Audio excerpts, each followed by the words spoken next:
know what comes next. Time now for some solutions to help you get back your financial life. Sue Hunt is with Consumer Credit Counseling Service.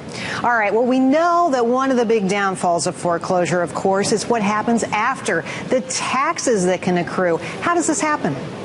Well, it's unfortunate that many people don't realize that if their lender takes a home through foreclosure or even through what's called a short sale, if the lender doesn't sell that house for as much as the loan is worth, that the consumer, the homeowner, can actually be liable for taxes on the amount of unearned income that happens when that sale occurs. Wow, that's adding insult to injury. It's a double whammy. You can call a tax attorney, though, maybe, and can you get that rate lowered?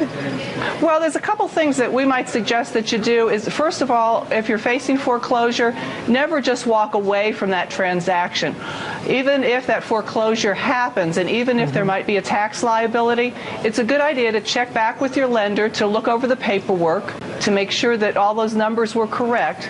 And if there is a tax liability and the lender's not willing to work with you about it, then certainly if you can't work directly with the IRS, give a tax attorney in your area a call. Okay. They'll be able to look over the paperwork. All right, Sue. And maybe give you advice. Okay, well, let's talk about your credit score, because that's another big hangover. Right. How long does a foreclosure affect your credit score? Foreclosures usually stay on your credit report 7 years. So anybody looking at your report, it is a long time. Not as bad as bankruptcy, which is 10, but not good anyway. Let's talk about getting another loan, because I know people will probably go out and rent for a while, but they'll be eager to get back in a house. When can you do that? We recommend that the homeowner stay away from any new loans for at least 12 to 18 months.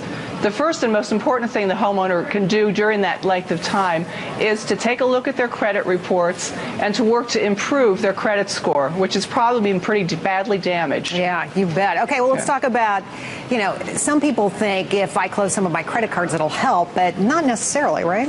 Not necessarily. Generally speaking, everybody should have somewhere around 4 to 5 credit accounts on their credit report that are in good standing. If you have less than that, it can hurt your credit reports, and to work to improve their credit score, which has probably been pretty badly damaged. Yeah, you bet. Okay, well, let's talk about, some people think if I close some of my credit cards, it'll help, but not necessarily, right?